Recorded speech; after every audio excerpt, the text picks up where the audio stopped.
এরপরে প্রশ্ন হলো, সিগারেট খেলে 40 দিন নামাজ রোজা কবুল হয় না, এটা কি হাদিস দ্বারা প্রমাণিত?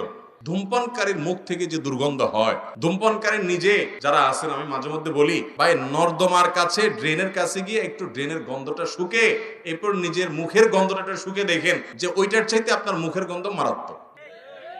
আমি একবার ঢাকার এক হাসপাতালের মসজিদের পাশে সালাত আদায় করতে দাঁড়াইছি, আমার পাশে একজন দাঁড়াইছে, তার শরীর থেকে যেই গন্ধ, আমি চিন্তা করলাম এই লোকটাকে কিছু একটা বলা দরকার, কিন্তু বললে মাইদ্যেরও খাওয়ার ভয় আছে। তো আমি তাড়াতাড়ি পকেট থেকে কাগজ কলম নিয়ে বের করে সুন্দর করে লিখলাম, ভাই যেই গন্ধ ভাই আজকে আমি শুকতে হলো, আমার সালাত নষ্ট হওয়ার উপক্রম। কি সালাত আদায় করছি, মনোযোগ পুরাটা আপনার দুর্গন্ধে আমার দখল করে নিয়ে গেছে। তো আল্লাহর রাস্তায় আল্লাহকে ভয় করেন, এটা আর করেন না। এটা লিখে কাগজটা আমি সাইডে রেখে, সে সালাতের মধ্যে আছে এই অবস্থা, আমি তার সামনে রেখে আইজো দৌড় কাইলো দৌড়, যে আমার দরকার হলো তার নাসিহা করা, মাইদ্যর খাওয়ার তো দরকার নেই।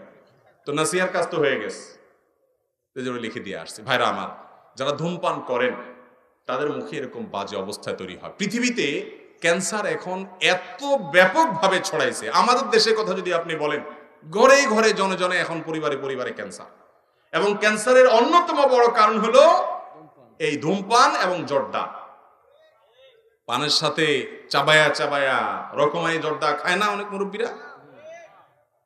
ইবনে মাজার একটি বর্ণনা আছে, সেটি হলো, যদি কেউ মাদক সেবন করে, মাদক গ্রহণ করে এবং এর ফলশ্রুতিতে সে নেশাগ্রস্ত হয়ে যায়, 40 দিন যাবত তার সালাত কবুল হবে না, ইবাদত কবুল হবে না। তো ধূমপানটা তো, এটা তো এর ফলে এক নম্বর কথা হলো মানুষ আসক্ত হয় না, মাতলামি করে না, মাতলামি আসে না।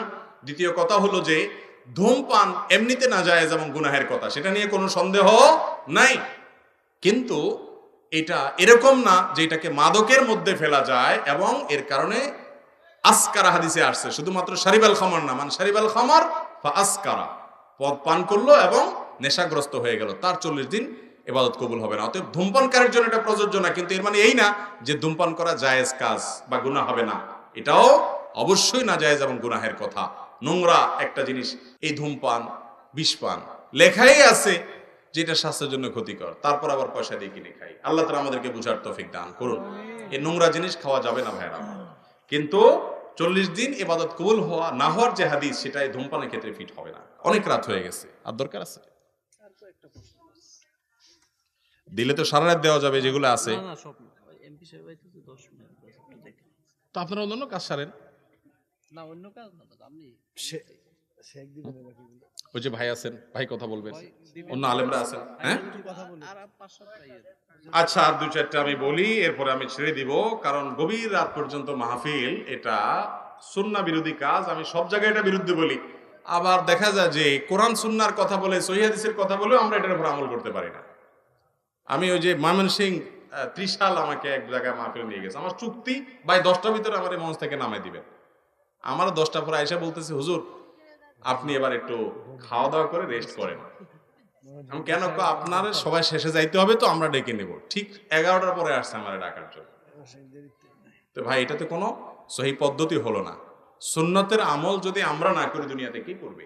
আল্লাহ তাআলা আমাদেরকে আমলের তৌফিক দান করুক। ভাই যাই হোক, যেহেতু কয়েকটা প্রশ্ন উত্তর দেওয়ার জন্য কর্তৃপক্ষ অনুরোধ করেছেন, আমরা কয়েকটা প্রশ্ন উত্তর দিচ্ছি, এরপর ইনশাআল্লাহ অন্যান্য উলামায়ে কেরাম কথা বলবেন। এমপি সাহেব নাকি আসছেন, উনি কথা বলবেন ইনশাআল্লাহ।